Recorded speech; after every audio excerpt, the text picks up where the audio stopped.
소양이 전기에서 혼자 밥을 먹는 것에 맘이 놓인 큰아줌매는 천천히 무당에게 묻는다. 영감이 언제 들어오실지 모르지만 요새 바빠서 보살님, 우리 영감 관운 좀 봐주시지요. 먹는 둥 마는 둥 숟가락을 상위에 모아 올리고 무당의 얼굴을 정면으로 보며 묻자 안방마님이 손도 안 대는 조기에 신명이 난 무당은 입가에 번질거리는 기름기를 그대로 남긴 채로 오물거리며 답한다. 관운 예? 하고는 입안에 든 것을 마저 삼키고 나서 무신 출장하실 깁니까? 하고 물을 꿀꺽꿀꺽 마신다. 글쎄 그럴 일이 좀 있습니다. 이따가라도 들어오시면 한번 봐주시지요. 관운을 묻는다면 무슨 관직을 의미하는데? 무당은 생각해 본다. 전에 소양과의 사주를 보느라 방 안에서 한번 본 적이 있고 지난번 태붕제를 언론하면서 걷는 방에서 본 적도 있다. 그 얼굴을 떠올려 보니 영 탐탁지 않은 느낌이 든다. 40을 훌쩍 넘긴 사내가 이제껏 아무것도 하지 않다가 갑자기 관직을 운운한다. 이 집 만화님이라면 해도 벌써 해먹었을 것이지만 그 영감이라는 자는 영 나약하게만 생각이 든다. 한양에서 공부했다는 것이야 만석군 집안 덕이고 얼굴을 보아하면 그저 강단이라고는 찾아볼 수 없는 얼굴 아닌가. 거기에는 호령하는 기색도 안 보이고 위험 있는 모습도 안 보인다. 그런 자의 관운을 보아달라면 필경 관직이 근거리에 있는 모양인데 하며 속으로는 또 배추색 같은 퍼런 지전이 보이기 시작한다. 아 그라입시다. 지야 치성 올리자 뭐 한 며칠 있을 낀데 오늘 아이라도 영감님 볼 날이 있겠지요. 날이 많이 어두워졌다. 뒷산 어디에서 우러대는 초저녁 뻐꾸기 소리가 요란한데 갑자기 그동안 근 한 달여 동안 발걸음도 하지 않았던 광수애미가 허겁지겁 대문 안으로 들어서며 숨가삐 말을 늘어놓는다. 아이고 보살님네, 아이고 잡니까? 아까부터 얼씨가 다 죽어갑니다. 지난달 언제쯤 제초 일을 한답시고 장서방을 대동했던 것 때문에 틀어진 광수애미가 종가에 발도 들이지 않았었다. 하지만 저녁에 담 너머로 보살과 겸상을 하고 있는 형님을 보고 나서 샘에 갔다가 불과 샘하고 두 집 건너에 있는 창호내에서 나는 아우성을 듣고 알았다. 무슨 말이고? 한쪽 무릎을 세우고 앉아있는 큰아줌매는 아무 말도 없고 무당은 인사도 없이 갑자기 누가 죽어간다는 광수애미의 말에 되묻는다. 아이고 참, 일수이가 알을 놓는 모양이라 예. 근데 산파도 안 불렀고 아는 안 나오고 아우 적하다. 둘 다 죽는 거 아닌지 모르겠심도. 벌써 전기에서 나와 서 있던 소양이 자신의 심장이 요동치는 듯 느낀다. 무당은 느긋하게 아 산딸이 언젠데 산파도 안 부르고 카노. 숨을 골라가며 광수애미는 말을 하지만 마루에 앉아 자신을 빤히 쳐다보는 큰아지매의 눈치를 힐끔거린다. 언제 아가 들어선지도 모르는데 산딸이 언젠지는 어찌합니까? 아, 그냥 배부른 것만 보고 그저 오늘 내일 하고 있었지. 아 근데 니는 와 내보고 가노? 내 산파는 아니다. 뜬금없이 자신에게 상고 겪는 사람 말을 하는 것에 무당은 남의 산에 불 보듯 말한다. 아 그게 아니고 예 창원애가 아유 참 하고 혀만 차고 마는 광수애미다. 둘 다 죽어나갔으면 하는 마음으로 방문을 밖에서 잠가두고 비명소리가 나오든 말든 들어가 보지도 않는 창호 어마이가 짐승 같은 생각이 들지만 선뜻 호통칠 수 없는 자신이 안타까워 그저 혀만 끌끌 차고 있는 것이다. 상황이 심상치 않음을 제일 빨리 느낀 소양이 누구라도 있습니까? 을순이하고. 있긴 누가 있노? 그 독한 년이 글쎄 딜다도 안 본다. 아는 안에서 죽어가는데. 소양의 눈에 화가 서린다. 이럴 수가 있는가? 사람 아닌가? 을순이도 사람 아닌가? 보살님네, 보살님이 좀 가봐 주이소. 지도 갈게예. 내가? 내가 간다고 뭐 달라질 게 있나? 아는 뭐 산파가 받든가 하지. 내는 받아본 적도 없다. 안타까움에 얼굴이 달아오른 소양을 보며 털보무당은 치맛자락을 걷어올리며 말한다. 퍼떡예. 소양은 누구라고 할 것도 없이 마루에 앉은 두 아지매를 번갈아 보며 발을 구른다. 조용히 앉아서 아직 입도 떼지 않던 큰 아지매가 광수애미를 향해 애를 놓는 게 확실한 건가? 발걸음을 거의 달포가 넘도록 하지 않다가 불쑥 대문을 들어선 광수애미는 이때를 핑계삼아 슬쩍 어색함을 넘기려는 듯 얼굴에 화색까지 띄우며 말한다. 창원애가 캅디도 양수도 점심나절에 터지고 근데 얼순이가 부실해서 가는지 놓지를 못하는 모양입니다. 벌써 그게 언제입니까?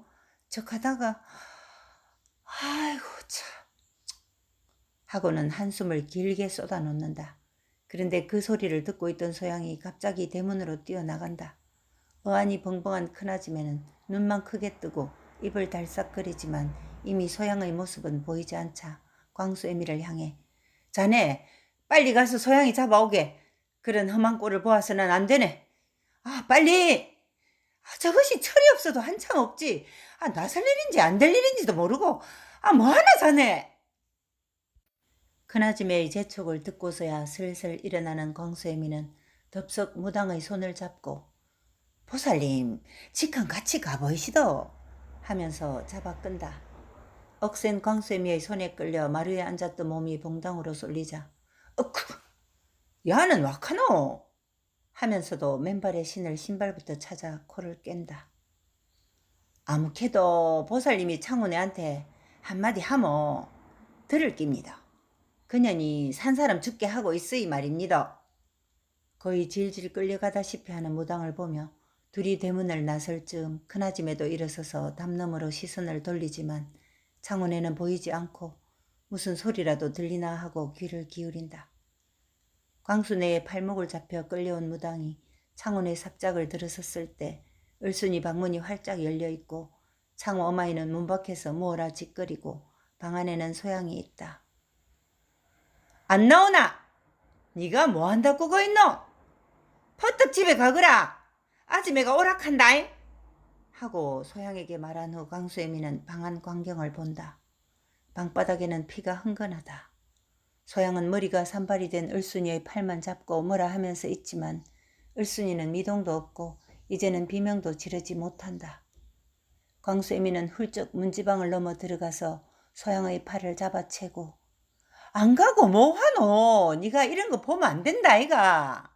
여는 우리한테 맡기고 파떡 가래 하며 소양의 등을 밀어낸 후 문 밖에 서 있는 창호 어마이를 보며 니 이카는 거 아이데. 재받는다 재받아. 보살님 이리 좀 들어오이소. 알을 받든지 송장을 치우든지 어쩌든지 사람 손이 필요합니다. 등을 떠밀린 소양이 여전히 집으로 갈 생각 없이 문 밖에서 안을 들여다보고 창호 어마이를 나무라며 소매를 걷어올리는 광수애미를 보던 무당은 방으로 들어오라는 광수애미의 말을 듣고서야 정신이 든다. 얼굴에 화를 가득 담고 궁시렁거리는 창호 어마이를 돌아보고 무당이 날카롭게 나무란다. 니는 이카면 안 된다. 말은 나중에 하고 물부터 떠온나. 재받는다 재받아. 니도 아가 있지? 그 잘되게 하려면 재지 뭐 안 되지? 가고 뭐하노? 소양이 니는 안 가고. 눈을 부라리다시피 소양을 돌려보내고 무당이 방 안으로 들어서자 피냄새가 진동을 한다. 축 늘어진 을순이의 치마를 들춘 광수애미는 아이고 아가 이 지경이 되도록 보살님 어쩌지에 머리는 나온성 싶은데 피를 너무 많이 흘렸네. 아이고 무당은 황당한 심정이다. 비록 자신이 여자지만 지금까지 단 한 번도 이런 광경을 목격한 적이 없을 뿐만 아니라 생각지도 못한 상황이라 아무 말도 못하고 눈을 방바닥에 내려 깐 채 피로 범벅이 된 을순이를 보고 있다. 보살님 뭐합니까? 날카롭게 짖는 광수애미의 소리에 겨우 정신을 차리는 무당이다. 어? 그래. 어쩌지? 이 동네에는 산파도 없나? 빨리 좀 불러오지. 우리 동네는 엄심도 할마씨들이 알을 받기는 했지만 산파는 신흥이나 함창에 가야 돼예. 보살님, 지가 알을 땡기볼게 예. 머리는 나왔으이 어째 될 것 같기는 합니다. 보살님은 을수이를 좀 잡아보이소.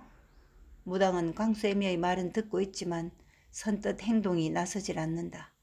대신 방문 밖에 서서 안을 들여다보는 창호 어마이한테 호통을 친다.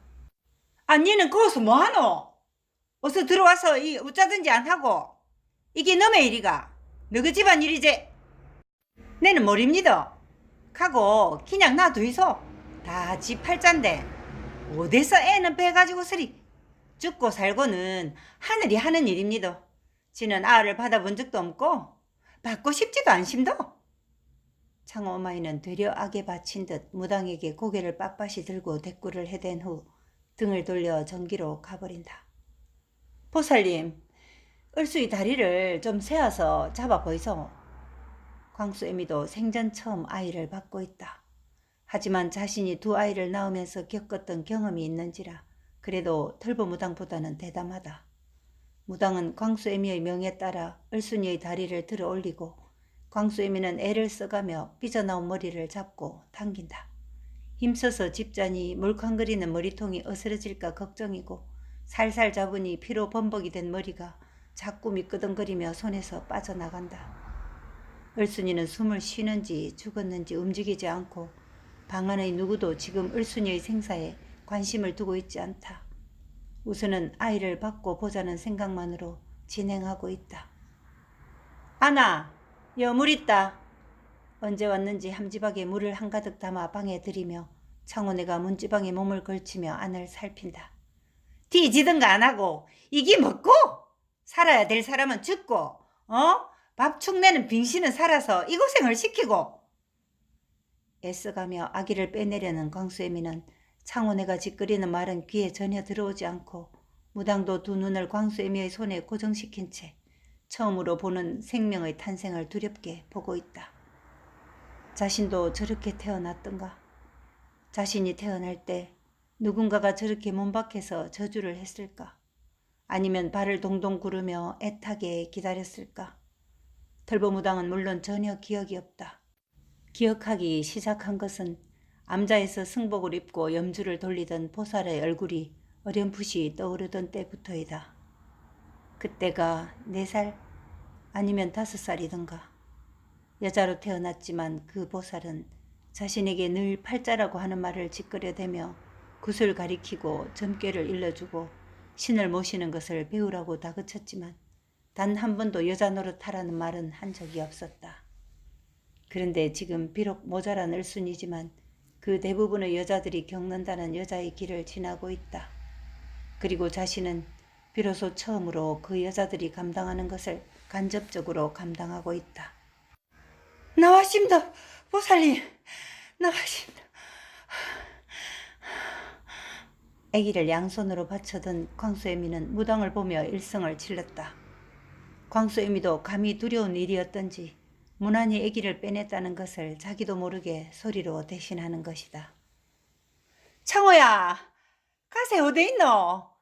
가세 좀 가오니라. 탯줄 잘라야 된다.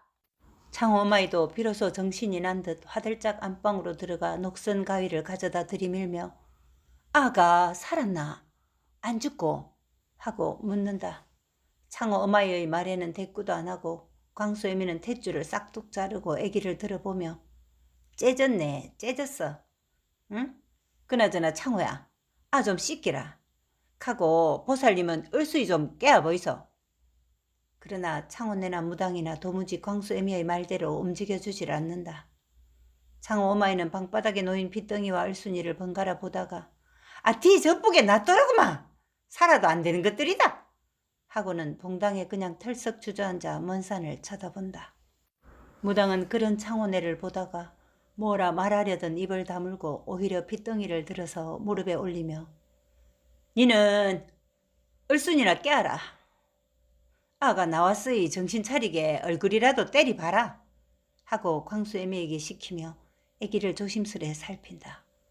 그러나 숨결도 잡히지 않는다. 무당은 옆에 놓인 함지박 속의 물에 손을 넣어보더니 창호 어마이 쪽으로 고개를 돌려 째려보며 아무리 온유리라 캐도 이걸로 알을 씻기라고 갖다 줬나? 이거사 하고는 자기 치마폭 한쪽을 잡고 조심스레 아기의 몸을 닦아내린다. 야 얼순아 정신 차리래. 광수애미는 송장이 된 얼순이의 뺨을 한 손으로 때려보며 채근해보지만 얼순이는 아무 반응도 없이 축 늘어져 있다.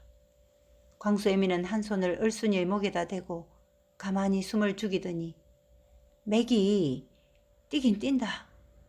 안 죽었다. 보살님, 아는 어떠십니까? 몸을 돌려 앉으며 무릎 위에 아기를 올리고 닦아내고 있는 무당을 향해 광수애미가 묻자 그렇게 아가 숨을 안 토하네. 어쩌지? 광수애미는 순간 눈을 강하게 뜨고 생각하더니 앙담은 입으로 이리 줘 보이소. 한 대 때려야 될 낀갑십니다. 하고 아기를 받아서 거꾸로 들고 연한 궁둥이를 찰싹 때린다. 그러나 아무 반응도 없자 다시 손바닥으로 이번에는 조금 더 세게 쳐대지만 역시 아무런 반응이 없다. 한숨을 길게 내쉬며 광수애미는 아기를 방에 내려놓으며 안 될성 싶습니다 보살님예. 기륭화복이 뭐더냐. 영화가 또 무엇이더냐. 한 생명이 이렇게 태어나도 아무도 반기지 않고 오히려 죽어주기를 기다리는 팔자는 무엇이냐. 하늘이 알아서 하는 일이라고는 하지만 그래도 너무나 비참한 장면이다. 털보무당은 광수애미가 방에 놓아둔 핏덩이를 바라보며 잠시나마 무한한 생각에 잠기는 순간 문 밖에서만 있던 광수애미가 방 안으로 확 들어와 잘 죽었지 잘 죽어. 살아서 뭐하구로? 하면서 피로 얼룩진 얼순이의 치마를 벗겨내더니 애기를 둘둘 말아서 얼순이 머리맡으로 밀쳐버리고 고마 다 나가있어. 방이나 닦아야겠심더. 피냄새가 진동을 하네. 마치 넉나간 사람처럼 피로 흥건한 방에 퍼질러 앉아있는 두 여인에게 창어마이는 대수롭게 말하자 그 말에 어이가 없는 듯 광수애미는 무당의 얼굴을 한번 보는데 무당도 창원의 말에 기가 찬 듯 광순의 얼굴을 보다가 둘의 눈이 마주친다. 어이구 이거사. 이거사. 무당은 그저 그 말만 연발한다. 광수애미는 아이고 인제 내도 모르겠다. 아는 나왔으이. 인자 뭐 다 하늘에서 하는 일이제. 하고 일어서려다가 다시 한번 얼순이의 뺨을 쳐본다. 얼순아. 야야. 정신 차리라. 봉당의 신을 돌려 신으며 비로소 허리를 펴고 삽작을 보니 동네 안악 2명이 두렁거리며 서 있다. 그러거나 말거나 광수애미는 비로소 코끝에 미치는 피비린내가 느껴지는지 손가락을 코에 대고 양쪽을 번갈아 가면서 코를 풀어대더니 삽작을 나서버린다. 털보무당은 창원애가 둘둘 말아서 얼순이 머리맡에 놓아둔 치마뭉치에 자꾸 눈길을 주며 일어설 생각을 안 한다. 머릿속에는 암자에 걸려있는 온갖 행화 같은 어지러운 생각으로 가득 차 있다. 눈을 부라리며 양손에 창각 칼을 든 무장이 내 활개를 친다. 자비로운 부처의 머리 위에 겹겹이 둘러싸인 고운 꽃들도 무수하다. 주위엔 구름도 둥실거린다. 뭡니까? 고마 일 나이소예. 웃잡니까? 치마가 다 베리는데. 송장 같은 얼순이가 누워있는데도 창원에는 전혀 관심도 없다. 물론 죽었다고 치부하는 애기에게는 더더욱 미련도 없을 것이다. 그런데 겨우 광순애한테 손을 잡혀 오기 싫은 창원에 온 무당이 오히려 광수애미가 가고 없는 방 안에 아직도 앉아있다. 창호 어마이가 걸레를 들고 들어와 방을 닦기 시작해도 무당은 이리저리 엉덩이를 들고 옮겨다니며 창원의 걸레질을 피할 뿐 연신 눈길을 치마뭉치에 둔 채 일어날 기색이 없다. 창호 어마이가 오히려 이상한 생각이 든다. 아 보살님예 와 안 가십니까?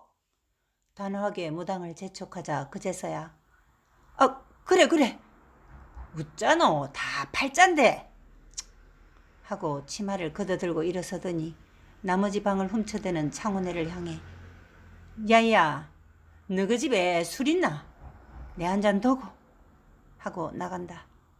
방을 다 닦은 창호 어마이가 방에서 나오더니 마루에 걸터앉은 무당을 보며 탁주가 있긴 있지만 이틀 전에 받아놓은 기라서 초가 됐을 깁니다. 그거밖에 없는데. 먼 동산을 바라보며 앉아있던 무당은 눈길도 움직이지 않고 입으로만 괜찮다. 그거라도 한 잔 더고. 사발 가득 탁주를 들고 나온 창호네가 무당에게 사발을 건네주며 잡술란가 모르겠네. 초아제비가 됐을 낀데. 그러나 창호네 말에는 한마디 대꾸도 없는 무당은 사발을 받아들고 입으로 꿀떡꿀떡 삼킨다. 장정이나 한숨에 마실 만한 큰 사발이라 무당은 반쯤 들이키더니 숨을 쉬느라 사발을 입에서 떼고 길게 한숨을 한번 내쉰다.